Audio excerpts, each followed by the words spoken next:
వినాయక చవితి వచ్చేసింది.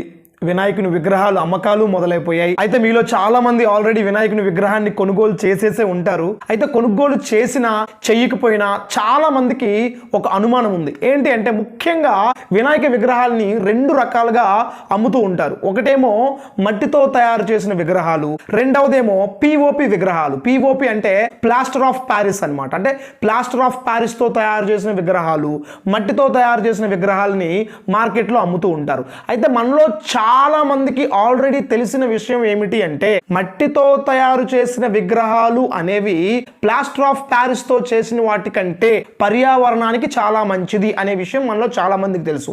పిఓపి ద్వారా తయారు చేసిన విగ్రహాల వలన నీటి కాలుష్యం జరుగుతుంది, చేపలు చచ్చిపోతాయి, అలాగే ఫ్యూచర్లో హ్యూమన్ బీయింగ్స్ కూడా ఎఫెక్ట్ అవుతారు అనే విషయాలు చాలా పరిశోధనలు ఇప్పటికే మనకి తెలియజేశాయి. అయితే ఈ వీడియోలో నేను సైంటిఫిక్గా పిఓపి వాడకూడదు అనే విషయాన్ని చెప్పడానికైతే మాత్రం ఈ వీడియో నేను చేయడం లేదు.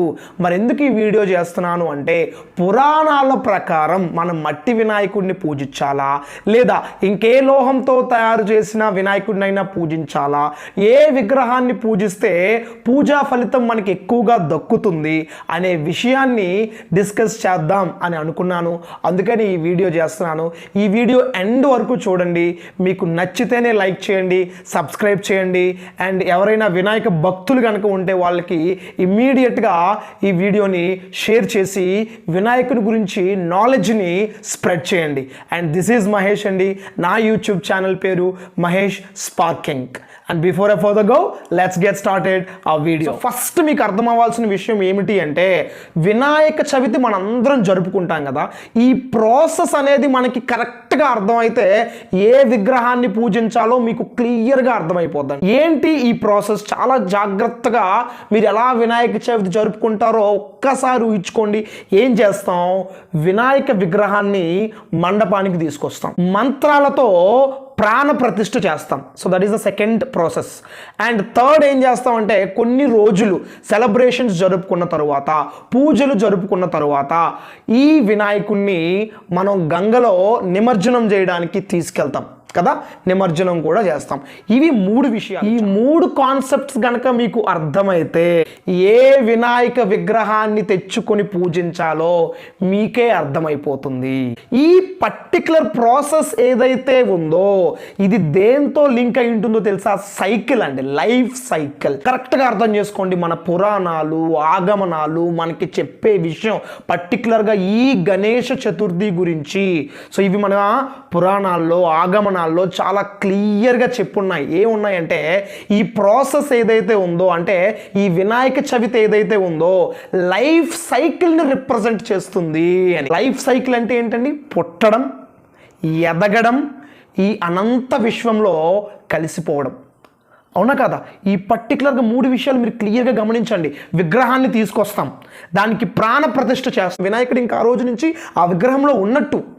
అలాగే కొన్ని రోజుల పాటు ఆయన ఈ భూమి మీదే ఉండి భక్తులను చూస్తూ భక్తులు చేసిన ఆ ప్రతి ఒక్కటి కూడా ఆస్వాదిస్తూ ఎంతో ఆనందంగా 3 రోజులైతే 3 రోజులు, 9 రోజులైతే 9 రోజులు ఎంతో ఆనందంగా గడిపి, ఎంత ఆనందంగా గడిపినా, ఎంత ప్రాణ ప్రతిష్ఠ చేసినా చివరికి వినాయకుడు కూడా కైలాసానికి వెళ్ళవలసిందే, అనంత విశ్వంలో కలిసిపోవలసిందే. అనంత విశ్వం అంటే చాలా పురాణాలు చెప్పే రిఫరెన్సెస్ ప్రకారం అనంత విశ్వం అంటే కైలాసం అండి. కైలాసం ఈక్వల్స్ టు అనంత విశ్వం. అక్కడ లేనిది ఇంకా ఎక్కడా లేదు, ఇంకా ఎక్కడా లేనిది అక్కడ ఉండదు. So that is very clear as per our Puranas and Agamas. అర్థమవుతుందండి?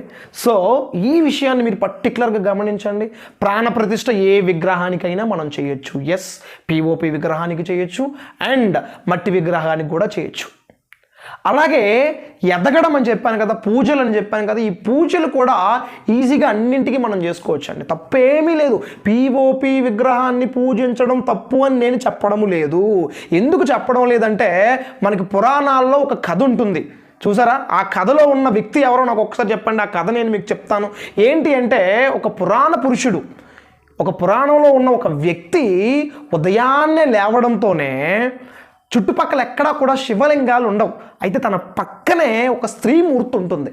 ఆ స్త్రీమూర్తి యొక్క స్తనాలలో శివలింగాన్ని ఊహించుకొని పూజలు చేసిన మహా అద్భుతమైన పురాణాలండి మనవి. విగ్రహంతో మనకి సంబంధం లేదు. దేనిలో అయినా మనం ఆ దైవత్వాన్ని ప్రాణప్రతిష్ఠ చేసి మనం పూజించుకోవచ్చు. అది పిఓపి అయినా, మట్టి విగ్రహం అయినా, లేదా ఇంకే లోహాలతో తయారు చేసిన విగ్రహాన్ని అయినా పూజించుకోవచ్చు. ఇక్కడే ఒక చిన్న లొసుగు ఉంది. ఆ లొసుగునే మనం అర్థం చేసుకుని ఆ విగ్రహాన్నే మనం తెచ్చుకో. మనం ప్రాణప్రతిష్ఠ చేయగలం, మట్టి విగ్రహంలో చేయగలం, పిఓపి విగ్రహంలో చేయగలం, పూజలు చేయగలం. కానీ చివరిలో ఉంది కదా, ఏంటది?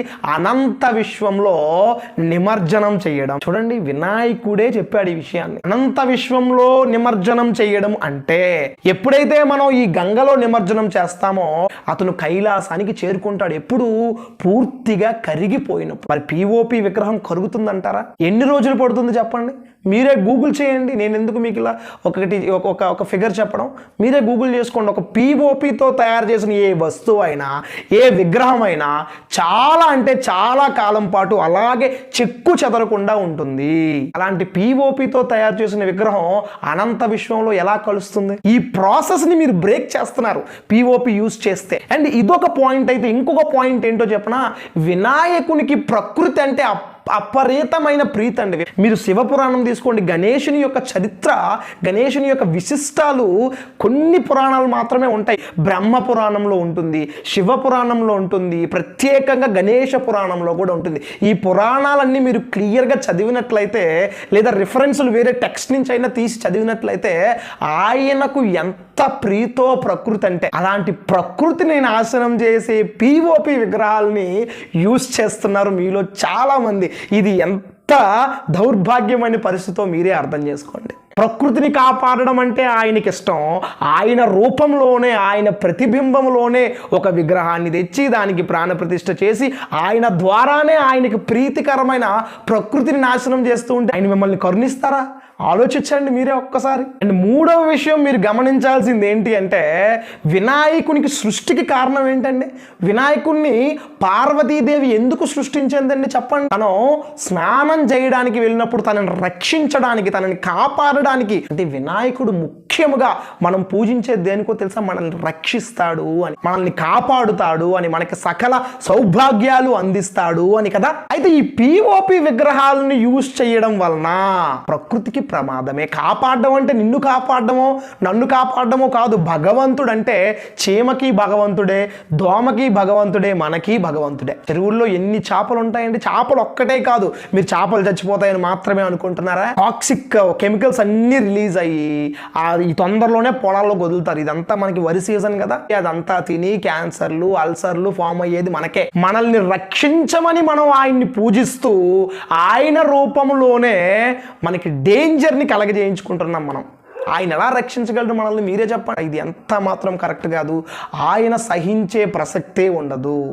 మీకు పుణ్యం కావాలి అంటే, పూజ చేయాలి అంటే దైవత్వాన్ని అర్థం చేసుకోండి. కాబట్టి మట్టి విగ్రహాలు అనేవి అతి ఉత్తమమైన విగ్రహాలు, నీటిలో అతి తొందరగా కలిసిపోయే విగ్రహాలు, మన గణేశుని కైలాసానికి పంపించగలిగే విగ్రహాలు. Thank you so much for watching. If you like this video, please like, share and subscribe.